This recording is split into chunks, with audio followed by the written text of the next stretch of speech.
صاحب التاج والمعراج سید الانس والجنات محبوب رب الارض والسماوات الذي اسمه المكتوب في الانجيل والتوراة ارسله الله تعالى بالحق بشيرا ونذيرا وداعيا الى الله باذنه وسراجا منيرا. اما بعد فاعوذ بالله من الشيطان الرجيم. بسم الله الرحمن الرحيم. يا أيها الذين آمنوا إذا قمتم إلى الصلاة فاغسلوا وجوهكم وأيديكم إلى المرافق. وقال تبارك وتعالى في مقام آخر: آمنت بالله صدق الله العظيم إن الله وملائكته يصلون على النبي يا أيها الذين آمنوا صلوا عليه وسلموا تسليما. اللهم صل على محمد النبي الأمي وعلى آله وسلم تسلیما کثیرا کثیرا. اما بعد، میرے بزرگوں اور ساتھیوں، پچھلے جمعے میں نے وضو کے متعلق چند باتیں آپ سے عرض کی تھیں کہ وضو کے فضائل کیا ہیں. آج وضو کے مسائل کے متعلق تھوڑی سی باتیں ہیں. میرے دوستو، وضو کے آداب میں سے ایک ادب یہ ہے کہ وضو کرتے وقت آدمی قبلہ رخ ہو. وضو کرتے وقت آدمی قبلہ رخ ہو. اگر وہ قبلہ رخ نہیں ہوگا تب بھی وضو ہو جائے گا، لیکن اس وضو میں سنت کا نور باقی نہیں رہے گا. کیا وضو تو ہو جائے گا لیکن سنت کا جو نور ہونا چاہیے تھا وہ پیدا نہیں ہوگا اس میں. یہ پہلا ادب ہے. دوسرا ادب یہ ہے کہ وضو شروع کرنے سے پہلے بسم اللہ الرحمن الرحیم پڑھے. بزرگوں نے فرمایا ہے اگر وہ بسم اللہ الرحمن الرحیم نہیں پڑھے گا تب بھی وضو ہو جائے گا، لیکن بسم اللہ کی برکت اس کو حاصل نہیں ہوگی. تیسرا ادب یہ ہے وضو کا کہ وضو کے دوران غیر ضروری بات چیت سے بچنا چاہیے. اب ایک طرف وضو بھی ہو رہا ہے اور دنیاوی گفتگو بھی ہو رہی ہے. یہ وضو کے آداب کے خلاف ہے. وضو کے دوران اگر کبھی ضروری بات کوئی جملہ کہنا پڑ گیا تو اس کی اجازت ہے، لیکن غیر ضروری بات کی اجازت نہیں ہے. ایسا نہیں ہے کہ وضو کی جگہ پر تم بیٹھو اور یہاں پر فضول گفتگو کرتے رہو، بلکہ اس کو علماء نے مکروہ قرار دیا ہے. اس عمل کو علماء نے مکروہ قرار دیا ہے. جیسے کہ ہم لوگ یہاں وضو کے لیے بیٹھتے ہیں تو اتنا پانی بہا دیتے ہیں کہ 10 بندے اس سے غسل بھی کر سکتے ہیں. صحابہ کرام کے زمانے کے مد آج بھی عربوں میں ملتے ہیں. مد یہ ایک ایسی چیز ہے کہ اس کی مقدار ایسے ہوتی ہے جیسے ایک مگا ہوتا ہے بالٹی کا، اس کے برابر ایک مد ہے. اتنا وضو کے لیے پانی حضور نبی کریم صلی اللہ علیہ وآلہ وسلم استعمال کیا کرتے تھے، لیکن آج ہم لوگ ایک بالٹی سے ہمارا وضو بھی نہیں ہوتا. اب وضو کا جو اسراف ہے اس کے متعلق آپ کو ایک روایت بتا دوں کہ آقا نامدار حضرت محمد مصطفیٰ ربی صلی اللہ علیہ وآلہ وسلم نے فرمایا کہ او فی الوضوء اسرافا قال نعم وان كنت على نهر جار. رواہ ابن ماجہ کتاب الطہارت. او کما قال علیہ الصلوۃ والسلام. ایک صحابی رسول نے پوچھا کہ یا رسول اللہ صلی اللہ علیہ وآلہ وسلم کیا وضو میں بھی اسراف ہو سکتا ہے؟ آپ صلی اللہ علیہ وآلہ وسلم نے ارشاد فرمایا چاہے تم بہتے ہوئے دریا کے کنارے کیوں نہ بیٹھے ہو، بہتے ہوئے دریا کے کنارے کیوں نہ بیٹھے ہوئے ہو، یعنی بات نہیں کہ پانی کی کمی ہے، اس واسطے پانی کم خرچ کرو، بلکہ اگر تم دریا کے کنارے بھی بیٹھے ہوئے ہو اور پورا دریا پانی سے بھرا ہوا ہے، اور جب تم وہاں پر بیٹھ کر وضو کرو گے تو وہی پانی لوٹ کر دوبارہ دریا میں چلا جائے گا، لیکن پھر بھی تم فضول خرچی سے بچو، اس لیے کہ وضو کی فضول خرچی کی عادت پڑ جائے گی، اور پانی اللہ جل جلالہ کی عظیم نعمتوں میں سے ایک نعمت ہے۔ اس نعمت کو اس طرح بے تحاشا خرچ کرنا جس سے یہ پانی فضول ضائع ہو، یہ اللہ جل جلالہ کی نعمت کی ناقدری ہے۔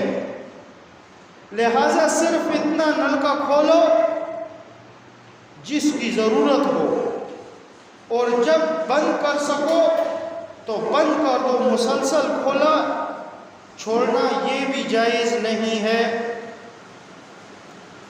اب وضو کے آداب کی باتیں ہو رہی تھیں، آج آپ کو وضو کے طریقے کے متعلق چند باتیں عرض کرنی ہیں۔ اب پہلا ہے وضو کا، یہ جو لوگ منہ میں پانی ڈالتے ہیں اور کلی کرتے ہیں، جس کو کلی کہتے ہیں، اگر اس منہ میں پانی بہایا، منہ میں پانی ڈالا تم نے اور منہ میں پانی پھیرا نہیں تو یہ کلی نہیں ہوئی۔ بعض لوگ منہ میں پانی ڈالتے ہیں اور ایسے ہی پھینک دیتے ہیں، پھر اس سے یہ کلی ادا نہیں ہوتی، یہ سنت اس نے چھوڑ دی ہے۔ سمجھ آئی آپ کو میری بات؟ کلی اس نے چھوڑ دی ہے۔ منہ میں پانی گمانا یہ لازمی ہے کلی کرتے وقت۔ دوسری بات، ناک میں پانی ڈالتے وقت ناک کی ہڈی تک پانی پہنچانا لازمی ہے۔ ایک تو ہوتا ہے انسان کا ایک عذر ہے، کوئی دانہ ہے یا اور کوئی عذر ہے، کوئی زخم ہے ناک کے اندر، اس کی وجہ سے ناک میں اندر تک پانی نہیں لے جا سکتا، لیکن بالکل صحیح سالم ہے اور یہ پانی نہیں لے جاتا، تو اس نے دوسری سنت وضو کی ترک کر دی ہے۔ 13 سنتوں میں سے اس نے 2 سنتیں ترک کر دی۔ اب اس کے بعد اس نے چہرہ دھونا ہے۔ چہرہ دھونا، یہ منہ دھونا، یہ وضو کا فرض ہے، یہ ہے فرض، اور فرض اگر چھوٹ جائے تو وضو نہیں ہوتا۔ اب اس فرض کی مقدار کیا ہے؟ ایک کان کی لو سے دوسرے کان کی لو تک، چہرے کے ان نرم بالوں سے لے کر ٹھوری کے اس نیچے تک، یہ منہ دھونا کیا ہے؟ یہ فرض ہے۔ اگر کسی نے منہ دھویا اور یہ جگہیں خشک چھوڑ دی یا یہ ٹھوری خشک چھوڑ دی تو وضو کیا ہوگا؟ وضو اس کا کامل نہیں ہے، اور جب وضو نہیں ہوا تو نماز بھی نہیں ہوگی اس کی۔ جب وضو نہیں ہوا تو نماز بھی نہیں ہوگی اس کی۔ وضو کا منہ دھونے کا ادب یہ ہے کہ آرام سے منہ پر پانی ڈالا جائے، ایسا منہ پر تیزی سے تماچا مت مارو کہ سامنے والے بیٹھے بندے پر بھی تم سارا پانی ڈال دو، ساری چھینٹیں اس پر آ جائیں۔ یہ اکثر لوگ بیٹھتے ہیں وضو کے لیے، اتنی اسپیڈ سے منہ پر تماچا مارتے ہیں کہ سامنے والے بیٹھے شخص پر بھی پانی کی چھینٹیں چلی جاتی ہیں۔ یہ بھی عمل مکروہ عمل ہے، یہ صحیح عمل نہیں ہے۔ میرے دوستو، یہ چہرے کا دھونے کا عمل یہ ایسا ہے کہ اگر یہ آپ نے چھوڑ دیا، صحیح ادا نہیں کیا تو نماز بھی نہیں ہوگی۔ اب داڑھی والے کے لیے کیا حکم ہے کہ وہ کیا کرے گا؟ اس کی جلد تک تو پانی نہیں پہنچا تو پھر اس کا وضو ہوا یا نہیں؟ جس کی داڑھی بالکل گلی ہے، بالکل گلی داڑھی ہے، داڑھی ایسی ہے کہ اس تک پانی پہنچنا مشکل ہے، تو اگر اس نے ظاہر کا یہ دھو لیا تو اس کا وضو ہو گیا۔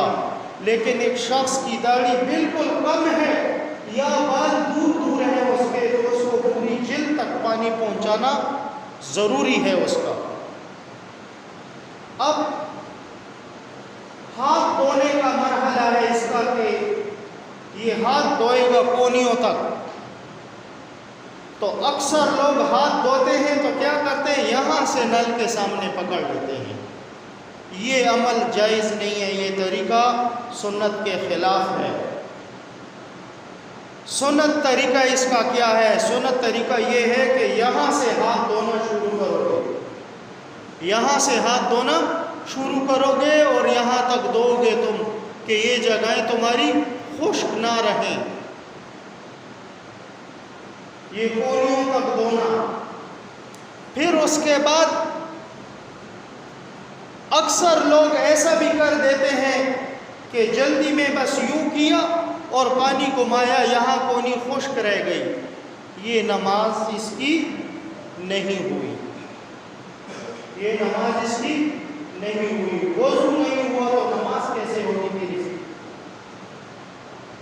اور یہ جو باتیں آپ کو بتا رہا ہوں اس پر تمام مفتیان کا فتویٰ ہے. یہ فتاوی کی کتاب سے یہ باتیں آپ کو میں بیان کر رہا ہوں. فتاوی شامی اور دوسری فتاوی علمگیری، جو یہ بڑی کتابیں ہیں فتاوی کی. اب یہ مسح کر رہا ہے تو مسح کا طریقہ کیا ہے؟ اکثر پڑھے لکھے لوگ جو دین سے واقف لوگ ہوتے ہیں وہ یہ کہتے ہیں اکثر کہ چوتھائی سر کا مسح یہ اس سے بس وضو ہو جاتا ہے. چوتھائی سر کا مسح تم نے کیا، اکثر لوگوں کو میں نے دیکھا ہے یہاں وضو کی جگہ پر بیٹھتے صرف یہاں گیلا ہاتھ رکھ دیتے ہیں. یہ فرض، یہ وضو تو تمہارا ہو گیا لیکن ثواب سے محروم ہو گئے. تم وضو کا جو ثواب ہے سنت کا اس سے محروم ہو گئے. اس کا اصل طریقہ کیا ہے؟ حضور نبی کریم صلی اللہ علیہ وآلہ وسلم نے کون سا طریقہ اس کا بتایا ہے؟ اس کا طریقہ یہ ہے، یہ بڑے والی 3 انگلیاں ہیں، یہ بڑے والی 3 انگلیاں، یہ دیکھو ان انگلیوں کو ایسے ملایا، یہ 2 انگلیاں جدا ہیں. یہاں سے مسح کا شروع کیا تم نے اور سیدھے گئی یوں، پھر یوں آئے، پھر یوں آئے واپسی پر. اب رہ گئی یہ 2 انگلیاں تمہاری. دیکھو یہاں پر تم نے یہ شہادت والی انگلی مارنی ہے کان کے اندر پوری کہ کوئی جگہ خشک نہ رہے کان میں. اور یہ بڑے والی جو انگلی ہے یہ انگلی سے یہ کان کی لو، یہ نرم گوشت کا حصہ، اس کو تر کرنا ہے. اور پھر اس انگلی کو یوں لے جانا ہے آپ نے یہاں سے پورا، اور جب یہاں آئیں گے تو اس کو یوں کر لیں گے، یہاں آئیں گے تو اس کو یوں کر لیں گے. پورا حصہ اس کا کور ہو گیا جسم. اور یہ عمل مستحب عمل ہے. یہ عمل کون سا ہے؟ یہ مستحب عمل ہے. اس کے متعلق آپ کو ایک ضروری بات کہوں کہ یہاں پر جو یہ مسح کرتے ہیں گردن کا، میڈیکل والے ڈاکٹر حضرات کہتے ہیں، ان کی ریسرچ کے مطابق کہتے ہیں کہ جسم کے اندر بہت خطرناک بیماریاں اس گردن کے مسح سے دور ہو جاتی ہیں. مثلاً کون سی بیماری؟ ہارٹ اٹیک ہونا، دل کا دورہ پڑنا. جو شخص یہ مسح اور یہ صحیح طریقے سے کرے گا تو کیا ہوگا؟ وہ ہارٹ اٹیک جیسے ایسے خطرناک چیزوں سے اللہ جل جلالہ اس کو محفوظ فرمائے. یہ ڈاکٹروں کی ریسرچ کی بات کر رہا ہوں. اب ایک مرحلہ دوسرا ہے پاؤں دھونے کا. اکثر لوگوں کو میں نے دیکھا ہے یہ شلوار پوری اٹھا لیتے اور یہاں تک پاؤں دھوتے ہیں. یہاں یہ شریعت کے بالکل خلاف ہمارا. یہ دیکھو اس طرح یہ پاؤں اٹھا کے یہاں تک دھونا یہ شریعت کے بالکل خلاف ہے. حضور نبی کریم صلی اللہ علیہ وآلہ وسلم کا طریقہ کیا تھا؟ وہ یہاں تک اپنے پاؤں دھویا کرتے تھے. یہ مقدار آپ کو نظر آ رہی ہے، یہاں تک آقا علیہ الصلوۃ والسلام اپنے پاؤں دھویا کرتے تھے. یہ وضو کا طریقہ ہے. میرے ساتھیوں اور بزرگوں، حضرت عثمان بن عفان رضی اللہ تعالیٰ عنہ کا جب دور خلافت آیا اور خلیفہ بنے عثمان رضی اللہ تعالیٰ عنہ جب خلیفہ بنے تو انہوں نے پورے تمام وزیروں کو بلایا، اپنے سب جتنے بھی وزیر تھے ان کو، جتنے بھی فوجی تھے سب کو بلایا، ان کو کہا کہ میں آپ کے سامنے وضو کرتا ہوں اور میرا طریقہ دیکھو وضو کرنے کا۔ کیا کہا؟ میرا طریقہ دیکھو وضو کرنے کا۔ حضور نبی کریم صلی اللہ علیہ وآلہ وسلم سے میں نے یہ طریقہ سیکھا ہے، اس طریقے سے پوری رعایا کو بلایا اور اس کو وضو کا طریقہ بتایا۔ ایمان سے کہو کہ صدر اور وزیر اعظم تو چھوڑ دے، کونسلر کو سنت کے مطابق وضو کا طریقہ آتا ہوگا۔ اگر اس انگریزی سیاست میں برکت ہوتی تو یہ صدر بش بھی جنتی ہوتا۔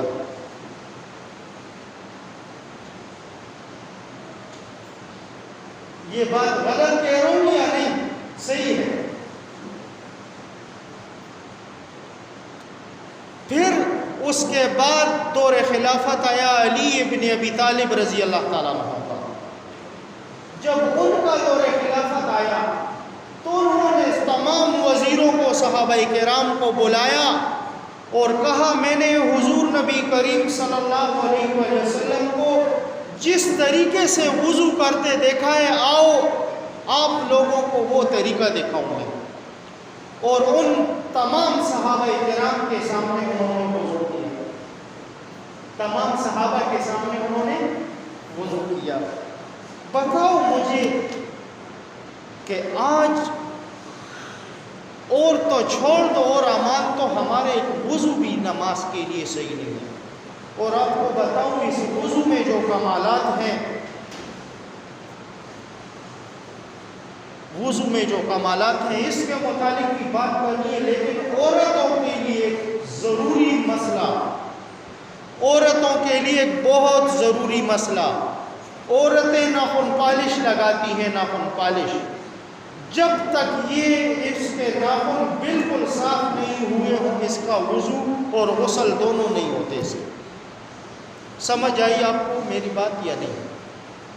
یہ بالکل صاف کریں۔ ایک دوسری بات یہ، عورتیں اکثر آٹا گوندتی ہیں اور پھر بچوں کے ساتھ مصروف ہو جاتی ہیں اور یہ آٹا خشک ہو کر اس کے چمڑے پر لگا ہوتا ہے یا ناخنوں پر کسی بھی جگہ لگا ہوا ہے یہ آٹا، اور یہ جگہ اگر خشک رہ گئی اس کی تو اس کا وضو نہیں ہوا یا اس کا غسل نہیں ہوا۔ آپ کو یہ بات واضح طور پر سمجھ میں آئی یا نہیں؟ اکثر لوگ اس غفلت میں ہوتے ہیں۔ دنیا کے فیشن نے انسان کو اتنا دیوانہ بنا دیا ہے کہ اپنے رب کی ربوبیت کو بھول گیا، اپنے رب کی ربوبیت کو بھول گیا کہ یہ چہرہ مجھے دینے والی ذات کون سی ہے، یہ چہرہ مجھے اللہ پاک نے دیا ہے،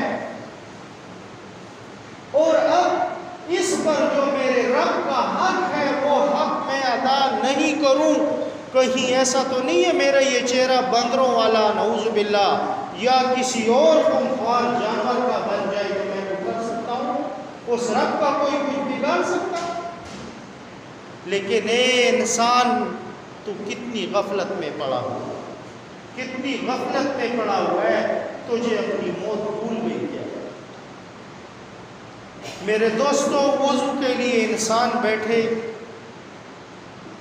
تو وضو میں حضور نبی کریم صلی اللہ علیہ وآلہ وسلم سے ثابت جو مسنون دعائیں ہیں وہ یہ ہے کہ ایک تو کلمہ شہادت ہے، ایک تو کلمہ شہادت ہے، اشہد ان لا الہ الا اللہ واشہد ان محمدا عبدہ ورسولہ۔ دوسری دعا ہے اللہم اغفر لی ذنبی واصل لی وفی داری وبارک لی فی رزقی۔ یہ دوسری دعا ہے، اے اللہ میرے گناہوں کو معاف فرما اور میرے گھر میں وسعت عطا فرما، اے اللہ میرے رزق میں برکت عطا فرما۔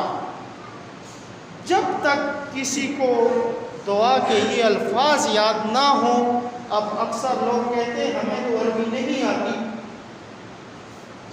تمہیں جو زبان بھی آتی ہے اس میں یہ دعا پڑھ لو. یہ وضو کی دعا ہے، اور تمہاری نیت صحیح ہونی چاہیے.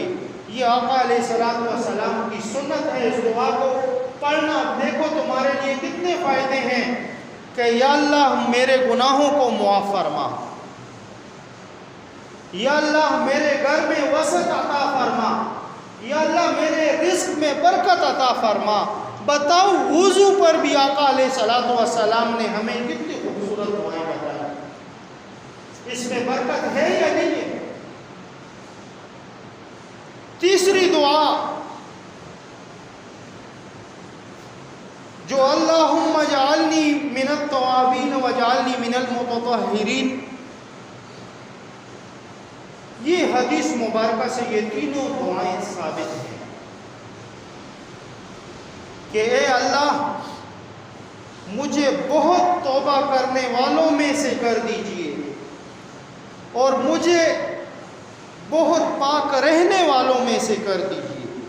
یہ تین دعائیں مستقل طور پر آقا علیہ السلام کی 23 سالہ زندگی میں تھیں. اس کے علاوہ بھی اور دعائیں ہیں، لیکن ان کی بہت عظیم فضیلت ہے. بعض بزرگوں نے دعائیں لکھی ہیں آقا علیہ السلام سے، دوسرے موقعوں پر دعائیں ثابت ہیں. ایک دعا یہ بھی ہے وضو شروع کرتے وقت بسم اللہ العلی العظیم والحمد للہ علی ملت الاسلام، یعنی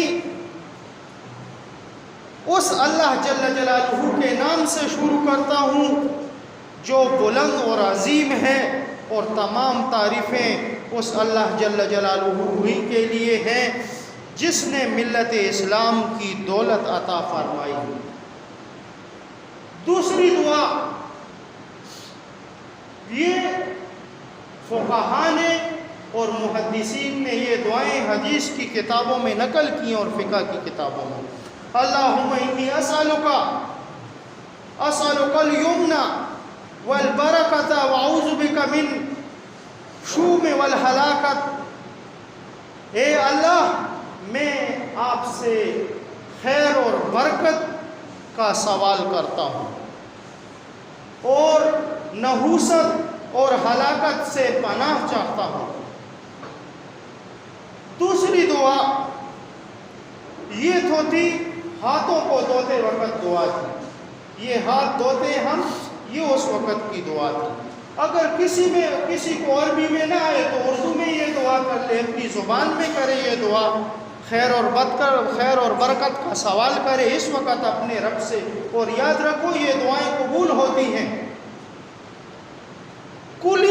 کلی جس وقت انسان کرے تو کلی کرتے وقت اللہم اعنی علی تلاوت القرآن وذکرک وشکرک وحسن عبادتک.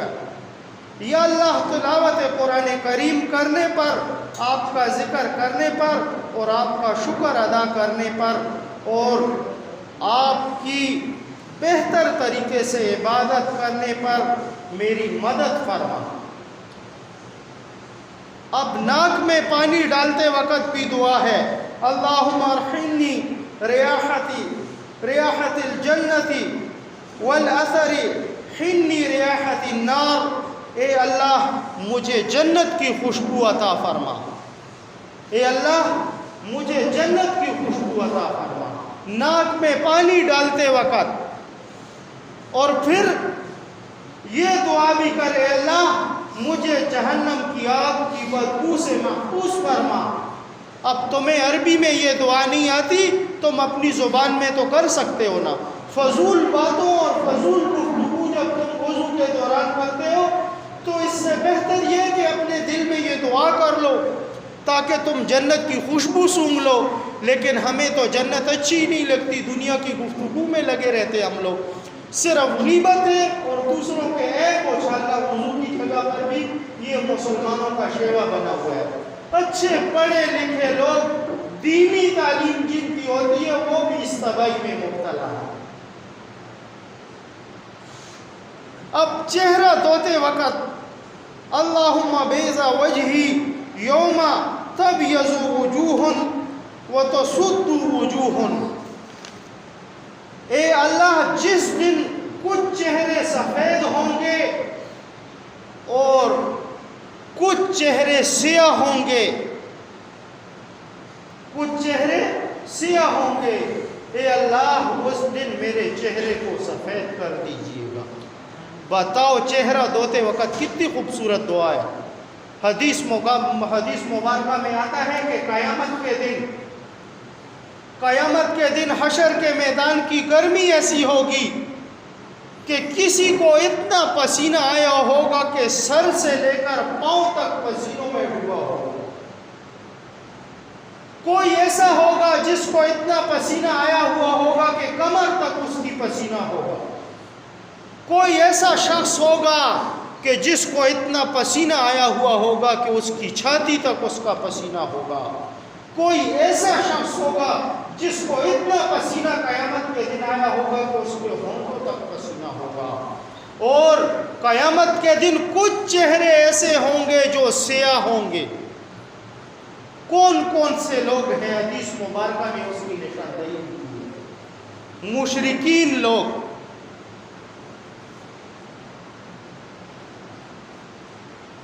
جو بت پرست لوگ ہیں، جو اللہ جل جلالہ کی ذات کا انکار کرنے والے ہیں، وہ لوگ جو اللہ جل جلالہ کے ساتھ شرک کرنے والے ہیں، وہ لوگ جو فاسق لوگ ہیں، فسق اور فجور میں مبتلا لوگ ہیں، ان کے چہرے کیا ہوں گے؟ قیامت کے دن سیاہ ہوں گے۔ اور ایک مومن کا چہرہ قیامت کے دن بالکل 14ویں کی چاند کی طرح چمکے گا۔ اور حدیث مبارکہ میں آتا ہے کہ اس کی پہچان کیا ہوگی؟ اس وضو سے اس کی پہچان ہوگی قیامت کے دن مومن کی، جو یہ اپنے وضو صحیح طریقے سے کرتا تھا، وہ اندام قیامت کے دن اس کے بالکل سفید ہوں گے اور چمکتے دمکتے ہوں گے یہ اندام سے۔ میرے دوستو، وقت تو ختم ہو گیا ہے، لیکن یہ وضو کے مسائل بہت کثیر مسائل ہیں اور بہت ضروری مسائل ہیں۔ ان میں انشاءاللہ اگلے جمعے بھی گفتگو ہوگی، لیکن نماز کے متعلق وہ 2-3 باتیں ضروری ہیں جو میں نے عرض کرنی ہے۔ ایک تو یہ ہے کہ اکثر لوگ نماز کے لیے کھڑے ہوتے ہیں، یا تو امام صاحب نماز پڑھ رہے، جماعت کے ساتھ نماز پڑھ رہے ہیں۔ ایک تو یہ ہے ایک اکیلے نماز پڑھتے ہیں۔ اکیلے نماز پڑھتے وقت اکثر لوگوں کو میں دیکھتا ہوں کہ نہ رکوع صحیح کرتے ہیں، نہ سجدہ صحیح کرتے ہیں، نہ قیام صحیح کرتے ہیں، نہ قوما صحیح کرتے ہیں، نہ جلسہ صحیح کرتے ہیں، نہ ان کے قاعدے صحیح ہوتے ہیں، نماز میں پورا سبق نہیں پڑھ رہے۔ آیا حدیث مبارکہ میں کوئی حکم ہے ایسی نمازوں کے لیے؟ حدیث مبارکہ میں ایسے لوگوں کے لیے سزا کون سی آئی ہے؟ وہ ہے جب ایک شخص نماز سے جان چھوڑاتا ہے تو یہ نماز اس کی ایک ایسے کپڑے میں لپیٹی جاتی ہے جو بالکل پرانا کپڑا ہوتا ہے، اور وہ نماز اس شخص کے منہ پر ماری جاتی ہے، اور پھر اس کے لیے ہے کون سی فتویٰ؟ جیسے تم نے مجھے ضائع کیا، اللہ جل جلالہ تجھے ضائع کیا۔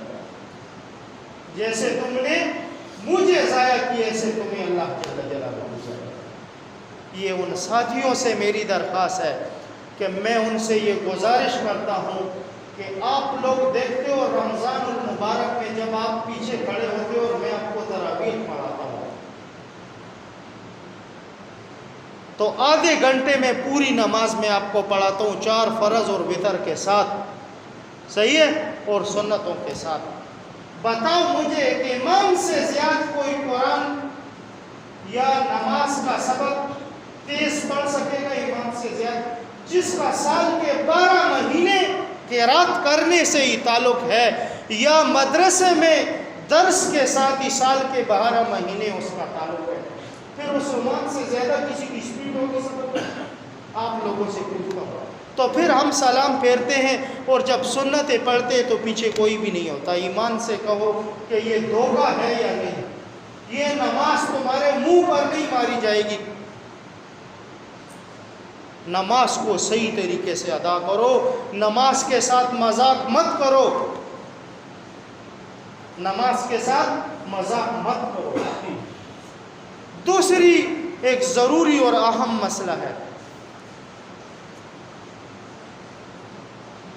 نماز کے اندر انسان کا وضو ٹوٹ جاتا ہے, ہوا خارج ہو گئی یا نقصیر آ گئی, کوئی اور مسئلہ ہو گیا. ایسے شخص کے لیے کیا حکم ہے شریعت کا؟ ایسے شخص کے لیے یہ حکم ہے کہ اگر جماعت بھی کھڑی ہوئی ہو, یہ صف میں بھی کھڑا ہوا ہے, تو اس کو چاہیے کہ اس ناک پر ہاتھ رکھے. اگر ہوا خارج ہوئی ہے یا نقصیر آئی ہے, اس ناک پر ہاتھ رکھے اور سیدھا جائے وضو کرے. اگر اس نے بات چیت نہیں کی تو یہ آ کر اپنی نماز پوری کر سکتا ہے.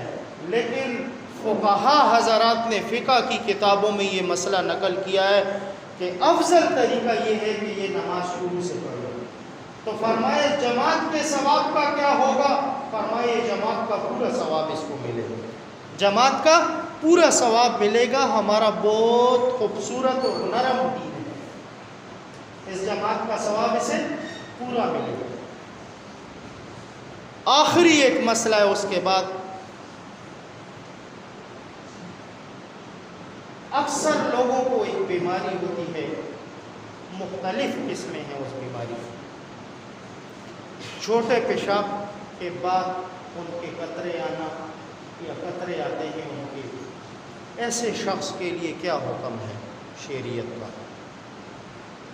ایسے شخص کے لیے شریعت کا یہ حکم ہے کہ یہ ہر نماز کے لیے وضو کرے گا. ہر نماز کے لیے وضو کرے گا. جس جگہ پر اس کے قطرے لگتے ہیں تو کوشش کرنی چاہیے کہ اس جگہ کو یہ دھوئے, اس کپڑوں کو یہ اس جگہ کو یہ دھوئے. اور یہ آسان کام ہے, کوئی مشکل کام نہیں. یا ایک شخص کو معدے کی بیماری ہے, اس کا وضو رکتا نہیں ہے اور بالکل وضو نہیں روک سکتا وہ, تو ایسے شخص کے لیے حکم کیا ہے؟ تو ایسے شخص کے لیے بھی فقہا حضرات فرماتے ہیں کہ اس شخص کو بھی چاہیے کہ ہر نماز کے لیے وضو کرے. اور نماز کے لیے وضو کس وقت کرے؟ اس وقت وضو کرے جب جماعت کھڑی ہوتی ہے. بس جماعت کھڑا ہونے سے بالکل اس وقت پر وضو کرے کہ یہ بس تکبیر اللہ کے ساتھ شامل ہو سکے. یہ تکبیر اللہ کے ساتھ شامل ہو سکے, اس وقت میں وضو کرے. یہ نماز کی ضروری باتیں تھیں. اور بھی کسی کو کوئی اشکال ہو تو نماز کے بعد پوچھ سکتا ہے. لیکن آپ حضرات سے میری یہ آخری درخواست ہے, خدا را اپنی نمازیں صحیح کرو, وضو سنت کے مطابق کرو. حضور نبی کریم صلی اللہ علیہ وسلم نے جو مصنون طریقے ہمیں دکھائے ہیں نماز کے, اور جو علماء حضرات ہمیں سمجھاتے ان طریقوں پر عمل کرنا چاہیے. اور نماز عاجزی کے ساتھ پڑھنی چاہیے. نماز عاجزی کے ساتھ پڑھنی چاہیے. اور آخر میں فقہا کا ایک قول آپ کے سامنے عرض کر دوں. بہت لوگ کہتے ہیں کہ مجھے نماز میں وسوسے اور خیالات آتے ہیں.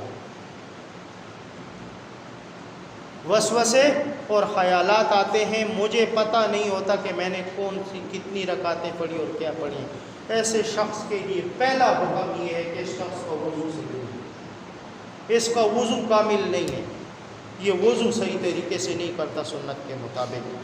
جب یہ وضو صحیح کرے گا تو اس کے باطن بھی صاف ہوگا. وضو صرف ظاہر کو انسان کے صاف نہیں کرتا, باطن کو بھی پاک کرتا ہے. انسان کے باطن کو بھی پاک کرتا ہے. لیکن کم سے کم اللہ کے رسول صلی اللہ علیہ وسلم کی سنتوں پر تو صحیح عمل ہو. یہ ضروری ہے یا نہیں ہے؟ اس کے بعد علماء حضرات فرماتے ہیں کہ جب تمہیں یہ خیالات آئیں تو کوشش کرو کہ ہر لفظ نماز کا جو پڑھو سوچ کر پڑھو، الفاظ کی طرف نماز کے توجہ دو، اور اگر تمہیں قرآن کا ترجمہ آئے یا نماز کا ترجمہ آئے تو اس کی طرف بھی توجہ دو۔ جب امام پڑھتا ہے سبحانک اللہم، تو اب اس کا ترجمہ کیا ہے؟ اگر تمہاری سوچ اسی طرف ہوگی یا تم خود نماز پڑھ لو اس طرف تمہاری توجہ ہوگی تو تم ان وسوسوں اور خیالات سے بچے رہو گے۔ لیکن انسان عاجز ہے، پھر بھی انسان اگر یہاں تک پہنچ جائے کہ اس سے غلطی ہو تو فقہا حضرات نے یہ مسئلہ نقل کیا ہے کہ اس شخص کا غالب گمان جس جگہ پر آئے گا تو وہی سمجھا جائے گا اس کے لیے، غالب گمان۔ آپ کو یہ مسئلہ سمجھ میں آیا یا نہیں؟ اس کو سوچ سمجھ کر اپنے دماغوں میں بٹھاؤ اور عملی طور پر اپنی زندگی میں لاؤ۔ وآخر دعوانا الحمدللہ رب العالمین۔ سنتیں بھی ادا کرو اور مرحوم جانزیب لالا کے لیے دعا بھی کرو، اللہ جل جلالہ اس کو جنت الفردوس نصیب فرمائے، اللہ جل جلالہ اس کو جنت الفردوس میں اعلیٰ مقام نصیب فرمائے۔ اور جو مسلمان بیمار ہیں، گھروں میں، اسپتالوں میں ہیں، شاہد جو ظفر علی چاچا مرحوم ہے اس کی زوجہ محترمہ بیمار ہے، اس کے لیے بھی دعا کرو، اللہ جل جلالہ اس کو شفاء کاملہ عاجلہ فرمائے۔ اور ہمارے جتنے مسلمان بہن بھائی بیمار ہیں، جسمانی ہیں، روحانی ہیں، اس مسجد میں موجود ہیں، یا اللہ سب کو شفاء کاملہ عاجلہ فرمائے۔ وآخر دعوانا